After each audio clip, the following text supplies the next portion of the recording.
cartones, cristales, palés, pequeños, material para la línea. Pero sí que es muy buena idea llevar a cabo procesos repetitivos que no añaden valor y que se puedan automatizar. Nuestro turno termina a las 3 de la tarde, pero ella sigue trabajando hasta las 4:30.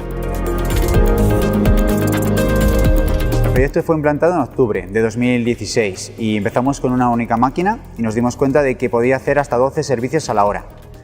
Pero nosotros tenemos hasta 24 líneas que piden servicio al vehículo, al RoboFast.